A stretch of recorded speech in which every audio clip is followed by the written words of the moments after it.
Hi to all, welcome to my channel study with Nancy. सभी को नमस्ते और सभी का स्वागत है हमारे चैनल के ऊपर।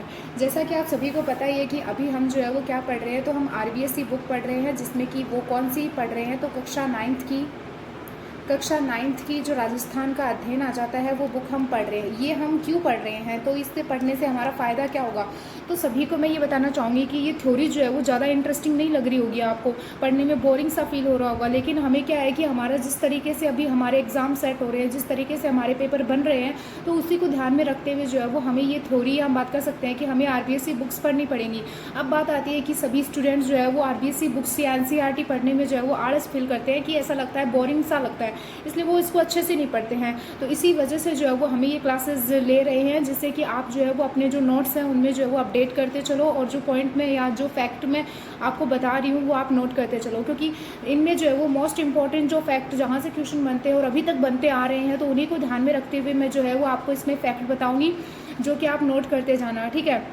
मतलब आपको कंप्लीट पूरी पढ़नी नहीं पड़ेगी। अगर आप ये क्लासेस भी देख लेते हो तो आपको आरबीएसई बुक्स पढ़ने की कोई ज़्यादा नीड नहीं है, या आरबीएसई बुक्स ज़्यादा नहीं पढ़नी पड़ेगी, ठीक है। तो अब हम जो है वो शुरुआत करते हैं, क्योंकि अभी तक जो है वो हमने 1857 की क्रांति कंप्लीट कर ली, राजस्थान के प्रमुख क्रांतिकारी कंप्लीट कर लिए, और राजस्थान के प्रमुख किसान आंदोलन कंप्लीट कर रहे हैं। अब भी जो है वो हमारा जो अगला चैप्टर चल रहा है वो राजस्थान के प्रमुख जनजातीय आंदोलन चल रहे हैं, जिसमें कि कल हमने जो वो भील आंदोलन के बारे में बहुत अच्छे से पढ़ा था, कि भील आंदोलन की शुरुआत जो है वो किसके द्वारा करी गई थी, इसका नेतृत्व किसके द्वारा किया गया था, और मेवाड़ भील बटालियन जो है उसके बारे में हमने जो है वो पढ़ा था कि उसका गठन कब हुआ था, भगत आंदोलन किसके द्वारा चलाया गया था, उन सभी चीज़ों के बारे में हमने पढ़ा था, गोविंद गिरी जी के बारे में हमने पढ़ा था।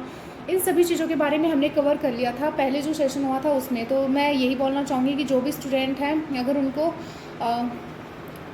पहली वाली क्लास उन्होंने नहीं देखी है तो वो क्लासेस देख लें, क्योंकि वो क्लासेस देखने के बाद ही जो है वो आपका जो ये बेसिक है वो मजबूत हो पाएगा। तो हम स्टार्ट करते हैं। उदयपुर राज्य में मोतीलाल तेजावत के नेतृत्व में आंदोलन, यानी कि उदयपुर में जो है वो किसके नेतृत्व में आंदोलन हुआ था, तो मोतीलाल तेजावत के नेतृत्व में आंदोलन हुआ था। मोतीलाल तेजावत के द्वारा क्या क्या कार्य किया गया था, कब जो है वो इस आंदोलन का नेतृत्व, मतलब कब इस आंदोलन की शुरुआत करी गई थी, और इसके साथ में उनका जो एक ही आंदोलन जो कि मोस्ट इंपॉर्टेंट बार बार क्वेश्चन किया जाता है, उसके बारे में भी जो है वो हम अच्छे से पढ़ेंगे। तो सबसे पहले हम शुरुआत करते हैं। असहयोग आंदोलन की जागृति के प्रभाव में 1921 में मेवाड़ व अन्य राज्यों के भीलों व ग्रासियों ने मोतीलाल तेजावत के नेतृत्व में आंदोलन छेड़ा। अब इसमें जो दो जनजाति आएंगी, वो एक तो भील जनजाति आएगी और एक ग्रासिया जनजाति आएगी। तो किन जनजातियों के नेतृत्व में जो वो मोतीलाल तेजावत ने आंदोलन छेड़ा था, तो भील और ग्रासिया जनजाति के नेतृत्व में छेड़ा था, और असहयोग आंदोलन उस समय चल रहा था। तो असहयोग आंदोलन की जागृति के प्रभाव में उन्होंने जो है वो 1921 में मेवाड़ व अन्य राज्यों व भील व ग्रासिया ने मोतीलाल तेजावत के नेतृत्व में आंदोलन छेड़ा था। मोतीलाल तेजावत उदयपुर राज्य के झाड़ोल ठिकाने के अंतर्गत कोल्यारी नामक गांव आ जाता है, वहाँ के वो निवासी आ जाते हैं, और वो कौन सी जाति से आ जाते हैं, तो वो ओसवाल जाति से आ जाते हैं। मतलब मोतीलाल तेजावत जो है वो कौन सी जाति से आ जाते हैं, तो वो ओसवाल जाति से तो वो खुद बिलोंग करते हैं, और इसके साथ में उनका गाँव कौन सा आ जाता है, तो झाड़ोल ठिकाना आ जाता है। एक झाड़ोल ठिकाना आ जाता है, वहाँ पर कोल्यारी गांव आ जाता है, कोल्यारी गांव आ जाता है, वहाँ पर जो है वो मोतीलाल तेजावत का जन्म हुआ था, और ओसवाल बढ़िया जाति में उनका जन्म हुआ था। उन्होंने कुछ समय जो वो झाड़ोल ठिकाने के एक कामदार के रूप में काम किया। इसी दौरान वह इस ठिकाने के भीलों के संपर्क में आने लगे, और झाड़ोल के जागीरदार के साथ कुछ मतभेद हो जाने के कारण उन्होंने ठिकाने की नौकरी छोड़ दी, परचून का व्यवसाय आरंभ कर दिया। तो वहाँ के जो झाड़ोल के जो सामंत आ जाते हैं उनके साथ में या जागीरदारों के साथ में उनका कुछ मतभेद होने की वजह से उन्होंने जो झाड़ोल में वो नौकरी कर रहे थे उस नौकरी को छोड़ दिया, और उसके बाद में वो कौन सा काम करने लग गए थे, तो वो परचून का काम करने लग गए थे, परचून का कार्य या व्यवसाय करने लग गए थे। वह भील क्षेत्रों में घूम घूम कर मिर्च मसाला आदि बेचते थे, तथा पोसीना ठिकाने में सामलिया नामक स्थान पर लगने वाले चित्र विचित्र, अब मोस्ट इंपॉर्टेंट है, इस मेले का नाम याद रख लेना, चित्र विचित्र का मेला किस स्थान पे लगता है, तो सामलिया नामक स्थान पे लगता है, और पोसीना ठिकाने में, ठीक है।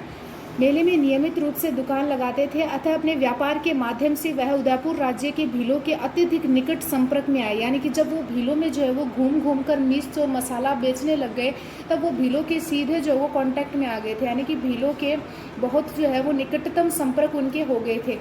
और इसके साथ में इसमें जो है वो ग्रासिया जनजाति का भी नाम आता है। तो आगे हम देखते हैं कि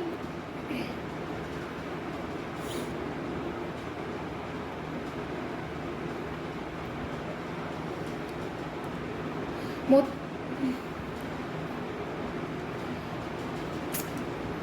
मोतीलाल तेजावत की समाज सुधार की गतिविधियों ने उन्हें भीलों के मध्य काफ़ी लोकप्रिय बना दिया था। अब मोतीलाल तेजावत क्या क्या करते थे, तो वो समाज सुधार के कार्य किया करते थे और उन्हीं समाज सुधार की गतिविधियां और कार्यों ने भीलों के मध्य जो वो उनको बहुत ज़्यादा लोकप्रिय बना दिया था। इन उपदेशों के साथ उन्होंने आदिवासियों का एक ही आंदोलन भी आरंभ किया, यानी कि वो उन्होंने अपने उपदेशों के साथ में जो है उन्होंने आदिवासियों के लिए यानी कि भीलों के लिए और ग्रासिया के लिए जो वो एक ही आंदोलन आरंभ किया।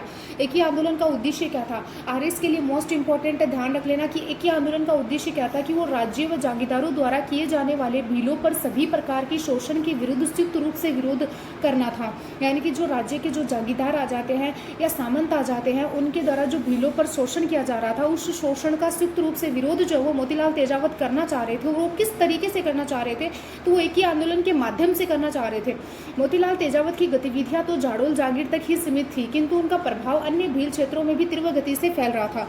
अब आप एक बात सोच के देखो कि जाडोल ठिकाना जो आ जाता है वहां पर मोतीलाल तेजावत जो है वो ये गतिविधियां कर रहे हैं, भीलों को जो है वो उनके शोषण से मुक्त कराने का प्रयास कर रहे हैं। बेहतरीन सा एक प्रकार का जो उन्होंने एक ही आंदोलन चलाया है जो कि बहुत ज़्यादा इफेक्टिव है, लोगों को बहुत अपनी तरफ आकर्षित कर रहा है। तो मोतीलाल तेजावत तो अपना कार्य जाडोल तहसील या जाडोल ठिकाने में ही कर रहे थे, लेकिन उनका जो प्रभाव था या उनका जो इफेक्ट था वो अन्य जो क्षेत्र आ जाते हैं उनके भीलों के ऊपर भी पड़ रहा था। उनके बढ़ते हुए प्रभाव से सत्ताधारियों का चिंतित होना स्वाभाविक ही था। अब बाहर जाते थे तब सभी लोग जो है वो मोतीलाल तेजावत के बारे में यानी कि भील जनजाति जो थी वो मोतीलाल तेजावत के बारे में बातें करते थे कि हाँ भाई उन्होंने जो वो इस प्रकार का आंदोलन चलाया है, वो भीलों को जो वो शोषण से मुक्त करवा देंगे उस ठिकाने को। तो वो सब बातें सुनकर जो है वो जो सत्ताधारी दल आ जाते हैं या बात कर सकते हैं कि राज्य के जो जागीरदार आ जाते हैं, सामंत आ जाते हैं, उनके मन में जो है वो एक चिंता का भाव हो गया था। अतः सत्ताधारियों ने जो है वो इसे एक चुनौती के रूप में लेते हुए भीलों पर जुल्म करने के कठोरतम कदम उठाए। यानी कि अब उन्होंने जो वो भीलों पर जो वो और ज़्यादा जुल्म करना या भीलों को और ज़्यादा शोषण करना या फिर उन्हें और ज़्यादा प्रताड़ित करना जो उन्होंने शुरुआत कर दी थी जागीरदारों के द्वारा और सामंतों के द्वारा।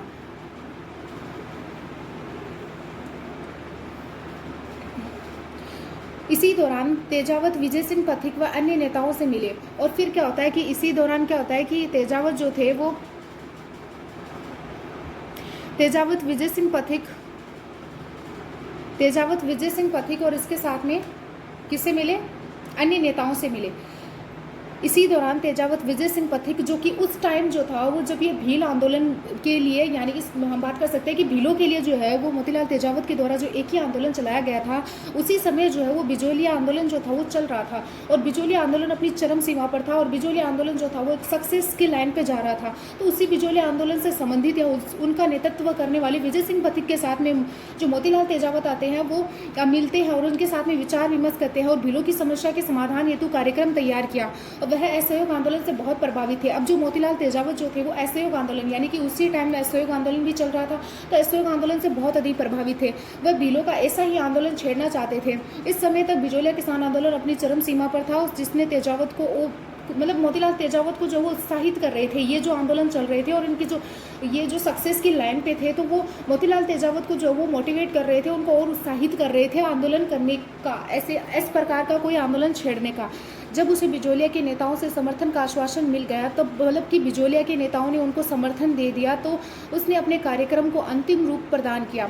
जुलाई 1921 मोस्ट इंपॉर्टेंट डेट है, ध्यान में रख लेना। जुलाई 1921 में उन्होंने भीलों का करबंदी सहित असहयोग आंदोलन आरंभ कर दिया।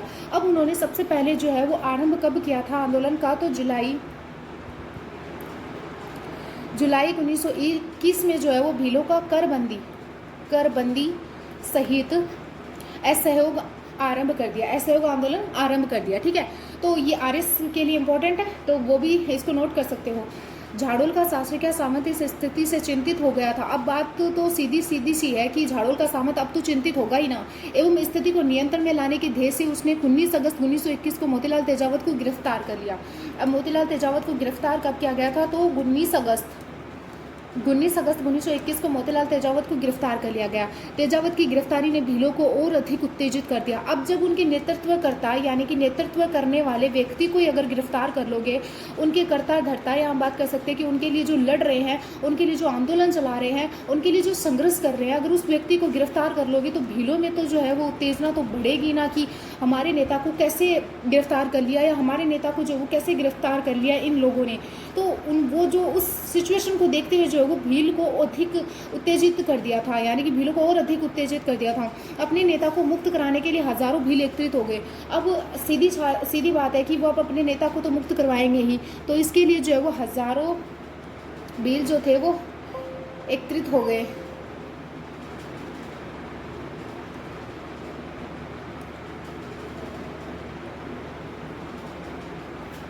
हजारों भील एकत्रित हो गए। फिर उसके बाद देखते हैं, भीलों की भारी जमावड़े ने तेजावत को मुक्त करने हेतु ठाकुर को बाध्य कर दिया था। यानी कि भील जो थे वो इतनी भारी संख्या में एक जगह पे एकत्रित हो गए थे, या भारी संख्या में एक जगह पे इतना जमावड़ा लगा दिया था भीलों ने कि वो सिचुएशन जो थी वो ठाकुर को बाध्य कर दिया था कि मुझे मोतीलाल तेजावत को छोड़ना ही पड़ेगा। फिर क्या होता है इसके पश्चात, यानी कि इसके बाद क्या होता है,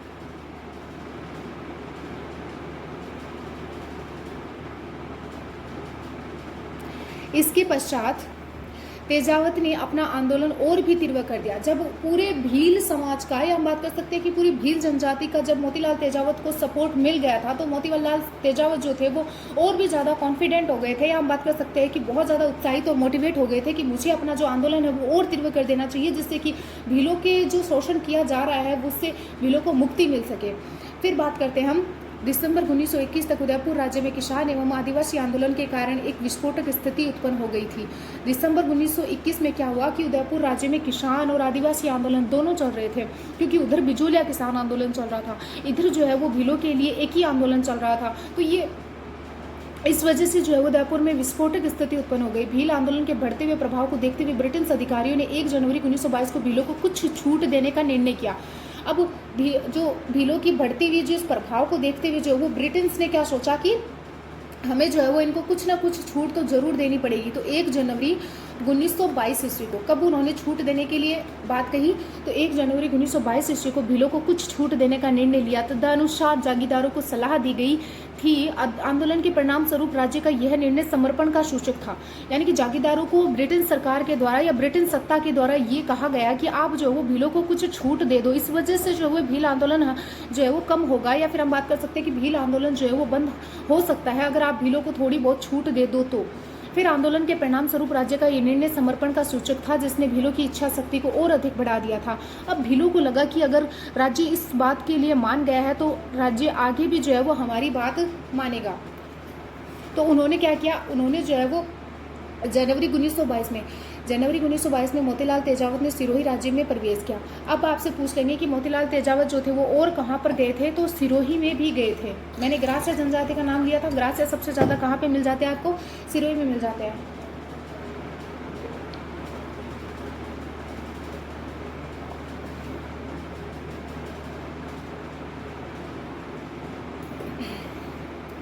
जनवरी 1922 में मोतीलाल तेजावत ने सिरोही राज्य में प्रवेश किया तथा भारी संख्या में भील व ग्रास्य आदिवासी रहते थे। जहां पर मैंने आपको पहले बताया था कि भारी संख्या में वहां पर भील और ग्रास्य आदिवासी रहते थे। वे उदयपुर के आंदोलन से बहुत प्रभावित थे एवं सिरोही में ऐसा ही आंदोलन छेड़ना चाहते थे। और वास्तव में मोतीलाल तेजावत उदयपुर राज्य के भेष से उदयपुर से भागकर सिरोही नहीं गए थे। यानी कि लोग कई बोलते हैं कि कई इतिहासकार हमें ये भी बताते हैं कि मोतीलाल तेजावत जो थे वो उदयपुर में भय के कारण भागकर सिरोही चले गए थे, बल्कि उन्हें सिरोही के भीलों व ग्रासियाओं के ने अपने मार्गदर्शन हेतु आमंत्रित किया था। यानी कि सिरोही में जो रहने वाले जो भील और ग्रासिया जो आ जाते हैं, उन्होंने मोतीलाल तेजावत को आमंत्रित किया था कि आप हमारे जो है वो रियासत में आइए और हमारी जो स्थिति को देखते हुए जो है वो हमें भी मार्गदर्शन करिए, कि जिससे कि हम आगे जो है वो इसी प्रकार का कोई आंदोलन या इसी प्रकार का जो है वो आपके द्वारा नेतृत्व प्रदान की हुई जो है वो आंदोलन छेड़ सके, जिससे कि हमारी मांगें भी पूरी हो सके और हमें जो प्रताड़ित किया जा रहा है उससे हम मुक्त पा सके। उससे हमें मुक्ति मिल सके। तो इन सभी चीज़ों को लेकर भीलों और ग्रासियों ने जो है वो मोतीलाल तेजावत को आमंत्रित किया था।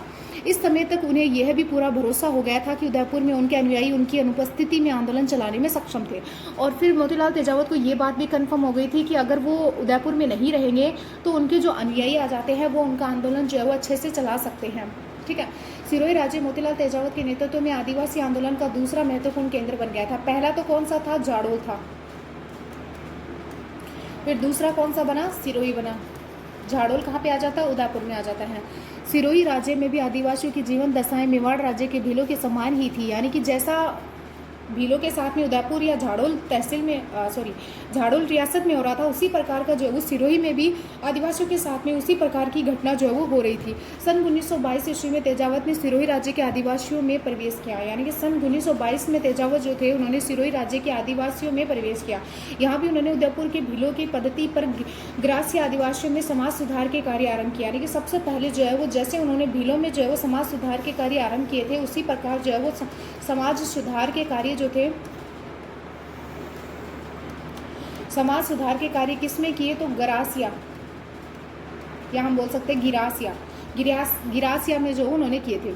उसने गिरासियाओं के उत्थान हेतु समाज सुधार के साथ साथ एक आर्थिक संघर्ष भी आरंभ किया। जनवरी 1922 में तेजावत ने भ्रमण करते हुए भीलों व गिरासियों में अनेक सभाएं की तथा उन्हें करबंदी व राज्य के साथ में असहयोग हेतु खुला आह्वान किया, यानी कि राज्यों के साथ में असहयोग हो जाओ।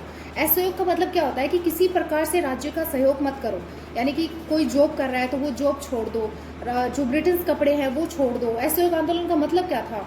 जो गांधी जी के द्वारा जो असहयोग आंदोलन चलाया गया था कि हमें हिंसा नहीं करनी है, अहिंसा के माध्यम से जो है वो हमें अपने आंदोलन को सफल बनाना है। तो उसी तरीके से जो है वो मोतीलाल तेजावत चाहते थे कि मैं अहिंसा के माध्यम से जो है वो इस आंदोलन को सफल बना दूं और भीलों को जो है वो इस प्रकार के जो शोषण से जो वो मुक्ति दिला दूं।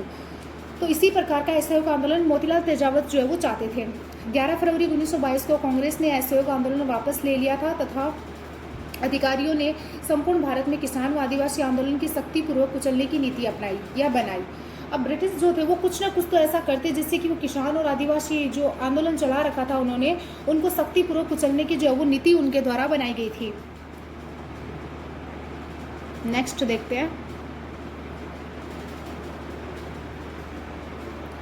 आदिवासी आंदोलन, इसमें जो वो दीवान रमाकांत मालवीय ने गांधी पथिक व राजस्थान सेवा संघ के नेताओं की सहायता से सिरोही के आदिवासी आंदोलन को समाप्त करने के प्रयास किए थे। अब दीवान रमाकांत मालवीय जो आ जाते हैं उन्होंने गांधी और पथिक और राजस्थान सेवा संघ के नेताओं की सहायता से कहा कि सिरोही में जो आदिवासी आंदोलन चल रहा है उसको हम समाप्त करने का हमें प्रयास करना चाहिए। ठीक है। किंतु अपने प्रयासों की असफलता से झुंझलाकर गिरासियों के मुखिया गांव सियावा में कर वसूली के लिए सेना भेजने का निर्णय लिया। किंतु अपने प्रयासों की असफलता से झुंझलाकर गिरासिया के मुख्य गांवों की सियावा में कर वसूली के लिए सेना भेजने का निर्णय लिया। किसने लिया? दीवान रमाकांत मालवीय ने लिया कि अब उनको जो है वो उनके प्रयास में सफलता तो मिली नहीं, तो इस बात से गुस्से में आकर जो वो गिरासियों का जो मुख्य गांव आ जाता है, गांव का क्या नाम आ जाता है? सियावा में कर वसूली के लिए उन्होंने सेना भेजने का निर्णय लिया। राज्य व अंग्रेजों की सेना ने इस गांव पर 12 अप्रैल 1922 को आक्रमण किया। तो सिरोही में किस गांव पर आक्रमण किया गया था? तो सियावा गांव पर आक्रमण किया गया था। डेट कब की आ जाती है? तो 12 अप्रैल 1922 को, 12 अप्रैल 1922 को आक्रमण कर दिया। इस सैनिक कार्यवाही में अनेक गिरासियों की जानें गई और तथा फौज ने उन्हें घर, अनाज, पशु जलाकर उनको भारी नुकसान पहुंचाया। इसके पश्चात भी सैनिक अभियान जारी रहा। 5 मई 1922 को सेना ने बलोरिया, नाम याद रख लेना, बलोरिया गांव पर आक्रमण किया।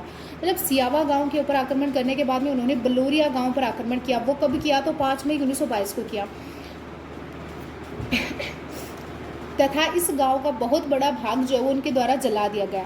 इसमें 11 आदिवासियों की जानें चली गई। 6 मई को भूला एक नवावास नामक गांव जो सैनिकों, मतलब 6 मई को भूला एवं नवावास नामक गांव को सैनिक आक्रमण का शिकार होना पड़ा तथा इन गांवों की अधिकांश झोपड़ियों को जलाकर राख कर दिया गया था। मतलब कि इन गांवों की, नवावास नामक गांव जो आ जाता है, वहां की जो झोपड़ियां थी उनको जलाकर राख कर दिया गया। सिरोही राज्य व अंग्रेजी सेना कि संयुक्त कार्यवाही ने भील व ग्रासियों का मनोबल तोड़ दिया था। ऐसी स्थिति में भूला, नवावास और इसके साथ में वलोलिया व अन्य प्रभावित गांवों के आदिवासी मुखिया सिरोही के दीवान व पॉलिटिकल ऑफिसर से 11 से 12 मई 1922 को मिले तथा एकी की शपथ तोड़ने हेतु सहमति व्यक्त करी। ठीक है। इन अधिकारियों के समक्ष आदिवासी मुखियों ने एकी आंदोलन की निंदा करते हुए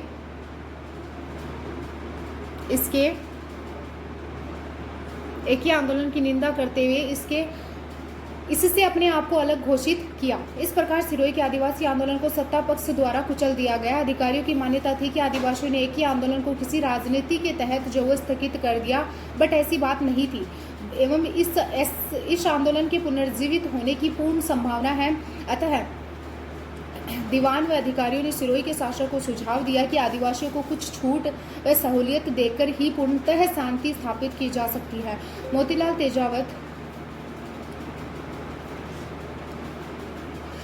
तेजावत ने 1923 के आरंभ में पुनः एक ही आंदोलन आरंभ करने का प्रयास किया। आपसे पूछ लेंगे कि मोतीलाल तेजावत ने दोबारा जो है वो एक ही आंदोलन प्रारंभ करने की स्टार्टिंग कब से करी, डेट क्या आ जाती है, तो 1923 जो है वो आ जाती है।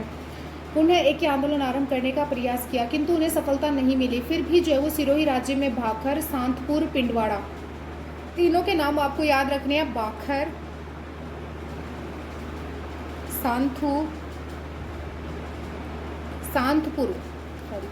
सांतपुर और पिंडवाड़ा आदि प्रंगनों में अशांति बनी रही। सन 1927 में जाकर आदिवासी पंचों ने सिरोही राज्य के अधिकारियों के साथ समझौता किया। कब समझौता किया, तो 1927 ईस्वी में समझौता किया। तत्पश्चात इन प्रंगनों में शांति स्थापित की जा सकी। मोतीलाल तेजावत के नेतृत्व में आरंभ हुआ सिरोही का आदिवासी आंदोलन सही अर्थों में 1929 ईस्वी में तेजावत की गिरफ्तारी के पश्चात ही समाप्त हुआ। मोतीलाल तेजावत को 2 बार गिरफ्तार किया जा चुका है। अब दूसरी बार जो वो 1929 को जो है वो मोतीलाल तेजावत को गिरफ्तार कर लिया गया। नेक्स्ट देखते हैं, उदयपुर व सिरोही राज्य के भील व गिरासिया 1921 से 29 के मध्य मोतीलाल तेजावत के नेतृत्व में अशांत बने रहे। कब से लेकर, तो 1921 से लेकर 1929 तक, 1921 से लेकर 1929 तक राज्यों, जागीरदारों व अंग्रेजों ने अशिक्षित व भोले आदिवासियों पर सभी प्रकार के अत्याचार किए। इसी क्रम में सैनिक कार्यवाही की एक श्रृंखला आरंभ की गई थी जिसने आदिवासियों का मनोबल तोड़ दिया। जनवरी 1924 की घटना आ जाती है कि तेजावत भूमिगत हो गए क्योंकि उनकी गिरफ्तारी पर उदयपुर, सिरोही, ईडर राज्यों ने पुरस्कार घोषित कर दिए थे। तो किन्होंने जो है वो पुरस्कार घोषित किया था, तो उदयपुर ने पुरस्कार घोषित किया था क्योंकि इससे तो दुश्मनी थी, और इसके साथ में सिरोही ने भी कर दिया था, इसके साथ में ईडर ने भी कर दिया था। अधिकारियों की ये स्पष्ट मान्यता थी कि जब तक तेजावत को नहीं घेरा जाएगा तब तक आदिवासी आंदोलन शांत नहीं हो सकता है। अधिकारी का ये मानना था कि जब तक मोतीलाल तेजावत को गिरफ्तार नहीं किया जाएगा या जब तक मोतीलाल तेजावत को घेरा नहीं जाएगा तब तक आंदोलन शांत नहीं होगा। फिर क्या होता है, 3 जून 1929 को, घटना कब की आती है, 3 जून 1929 को ईडर राज्य की पुलिस ने खेड़ भरमा नामक गांव में तेजावत को गिरफ्तार किया। अब तेजावत की तीसरी गिरफ्तारी 1929 को खेड़ भरमा नामक गांव आ जाता है, वहां पर ईडर राज्य की पुलिस के द्वारा करी गई थी। ईडर पुलिस ने उसे उदयपुर राज्य को सौंप दिया जहां उनके विरुद्ध आपराधिक मुकदमा चलाया गया। सन 1936 तक इसमें कोई अंतिम निर्णय नहीं हुआ तथा तेजावत को जेल में ही रखा गया। उन्हें 3 अप्रैल 1936 को जेल से इस शर्त पर रिहा किया गया था कि वह कोई आंदोलनात्मक कार्य नहीं करेंगे तथा उदयपुर राज्य की अनुमति के बिना उदयपुर शहर से बाहर नहीं निकलेंगे। उदयपुर राज्य ने उनके गुजारे के लिए जो है वो 30 रुपये प्रतिमाह का भत्ता स्वीकृत किया, मतलब प्रति महीने 30 रुपये ही उनको देंगे। पुनः उन्हें जनवरी 1945 में बंदी बना लिया गया। मतलब बहुत बार मोतीलाल तेजावत ने गिरफ्तारी दी है। जनवरी 1945 में उन्हें बंदी बना लिया गया जब उन्होंने भोमट क्षेत्र में प्रवेश करने की कोशिश करी थी। यानी कि मोतीलाल तेजावत ने कौन से क्षेत्र में प्रवेश करने की कोशिश करी थी, भोमट क्षेत्र में प्रवेश करने की कोशिश की थी, तब उनको जो है वो बंदी बना लिया गया या गिरफ्तार कर लिया गया। उसे फरवरी 1947 में जेल से रिहा किया गया। यानी कि अब उनको जो है वो कब रिहा किया गया था, तो फरवरी 1947 में उनको जो है वो रिहा कर दिया गया था। ओके, सो नेक्स्ट अपना आंदोलन आ जाता है मीणा विद्रोह।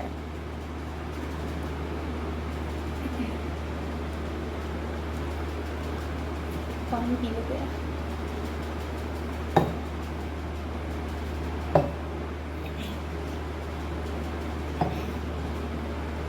तो नेक्स्ट हम पढ़ते हैं मीणा विद्रोह। मीणा जनजाति के बारे में आप सभी को पता है कि अभी जो है वो सबसे ज़्यादा अगर हम बात करें कि शिक्षा के क्षेत्र में बढ़ने का जिस जनजाति ने काम किया है वो मीणा जनजाति के द्वारा किया गया है।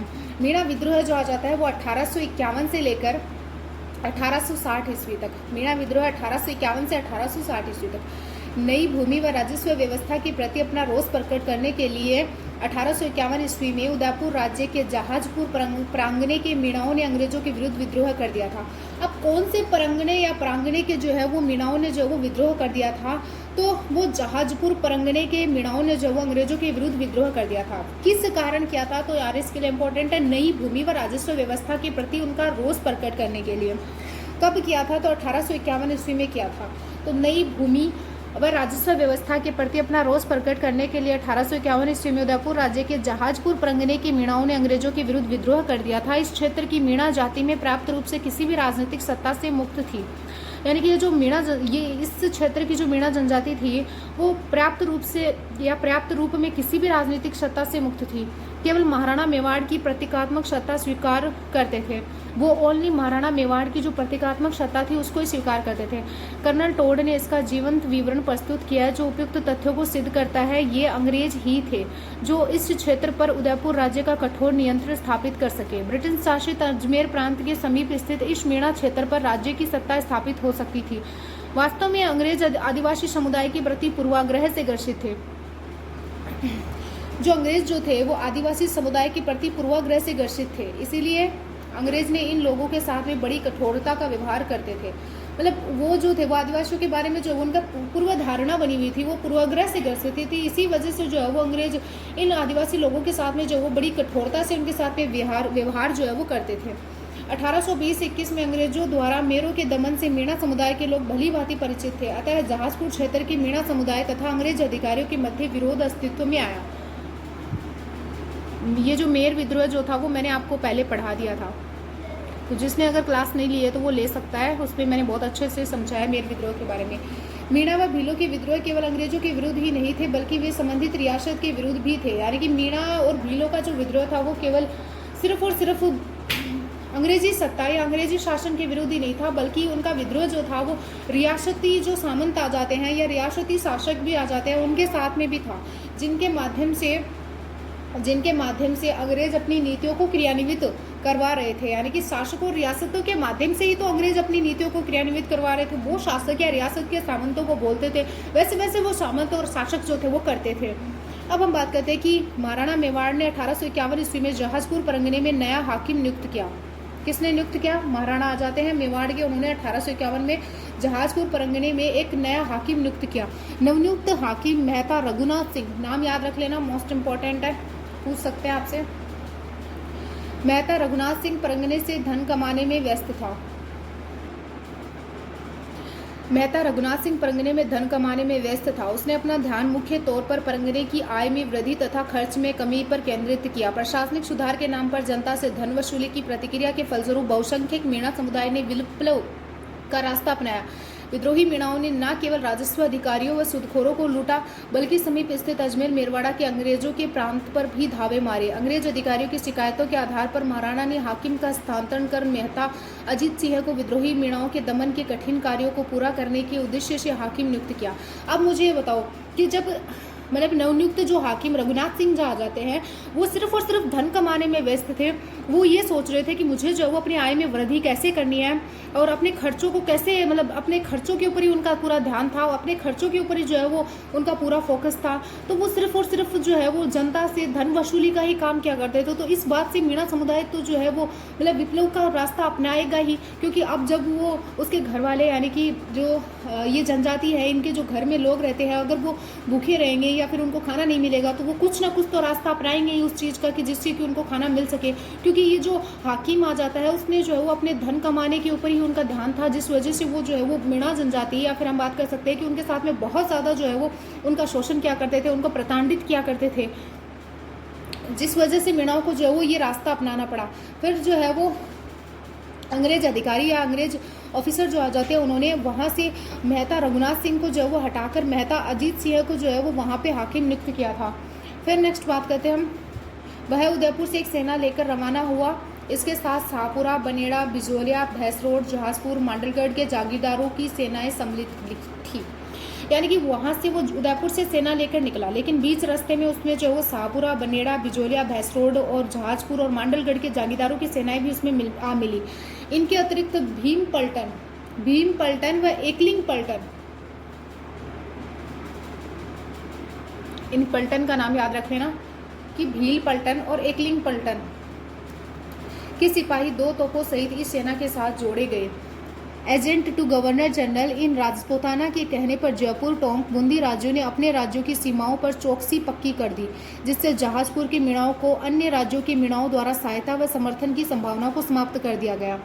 अब उन्होंने ये बोला कि जयपुर और टोंक और बूंदी के राज्य जो आ जाते हैं, उनके राजाओं को ये कहा कि आप अपनी जो सीमा आ जाती है उस पर जो इस प्रकार से जो उस पर कड़ी चौकसी कर दो कि मीणा जो है वो जहाजपुर की जो मीणा आ जाते हैं वो अपनी सहायता के लिए, या हम बात कर सकते हैं कि किसी भी जो है वो दूसरे मीणाओं से सहायता प्राप्त करने में जो है वो समर्थ ना हो सके।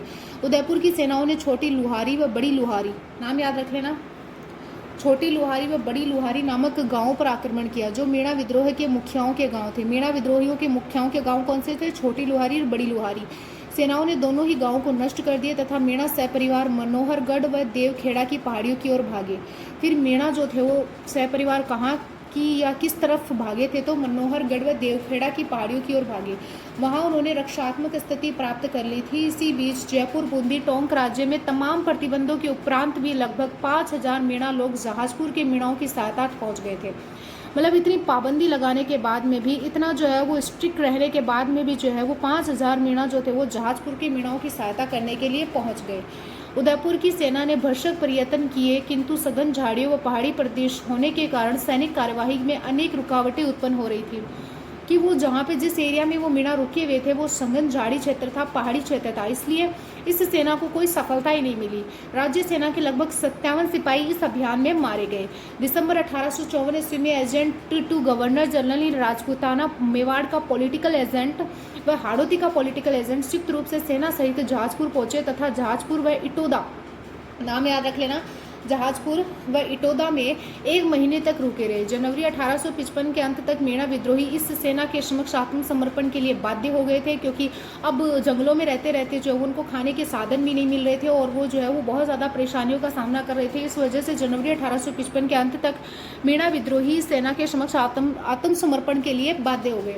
भविष्य में मीणाओं का सामना करने के उद्देश्य से फरवरी 1855 में जयपुर, अजमेर, बूंदी एवं मेवाड़ की सीमाओं पर स्थित देवली में एक सैनिक छावनी स्थापित करी गई।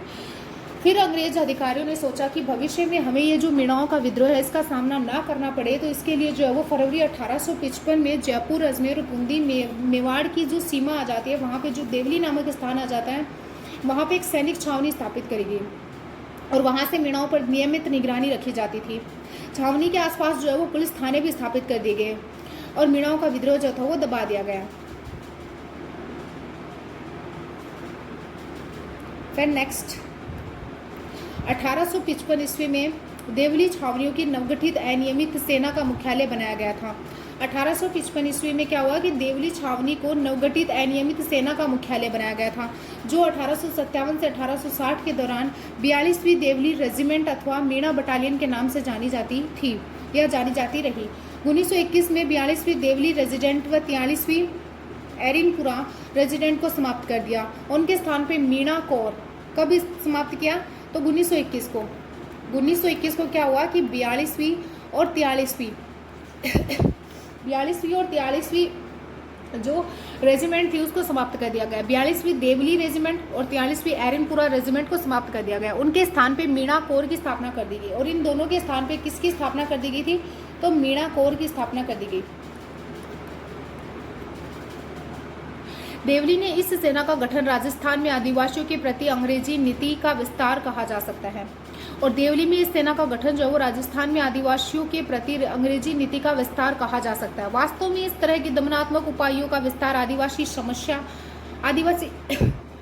समस्या आदिवासी समस्या का समाधान नहीं था, किंतु नवगठित अमानवीय व अपवित्र औपनिवेशिक व सामंती मेल द्वारा स्थापित राजनीतिक सत्ता से और कुछ आशा भी नहीं की जा सकती थी। पुनः जनवरी 1860 में जहाजपुर के मीणाओं ने विद्रोह कर दिया। अब दोबारा जो है वो 1860 ईस्वी में जहाजपुर के मीणाओं ने विद्रोह कर दिया, क्योंकि अगर वो ये सोच रहे हैं कि वो ऐसी सैनिक छावनी स्थापित करके जो वो मीणाओं को रोक सकते हैं, तो ऐसे नहीं हो सकता है, क्योंकि अपने हक के लिए व्यक्ति जरूर लड़ते हैं। तो उन्होंने पुनः जनवरी 1860 ईस्वी में जहाजपुर के मीणाओं ने विद्रोह कर दिया। महाराणा ने 29 जनवरी 1860 ईस्वी को चंद सिंह के नेतृत्व में, नाम याद रख लेना, चंद सिंह के नेतृत्व में जहाजपुर की ओर एक सेना भेजी। उसने गाढ़ोली व लुहारी गांवों पर आक्रमण कर दिया। कौन से गांवों पर आक्रमण किया? गाढ़ोली व लुहारी गांवों पर आक्रमण कर दिया। राज्य की सेना ने वहां के गांवों को लूटा और उस गांव को जो है वो आग में झोंक दिया। भारी संख्या में मीणाओं को बंदी बना लिया गया। 6 लोगों को तोप से उड़ा दिया गया। मीणाओं पर पुलिस स्थानों पर नियमित उपस्थिति थोप दी गई कि मीणा जो है वो दिल्ली आकर पुलिस थाने में अपनी उपस्थिति दर्ज करवाएंगे। इस प्रकार जहाजपुर का मीणा विद्रोह अंतिम रूप से नियंत्रित हो गया।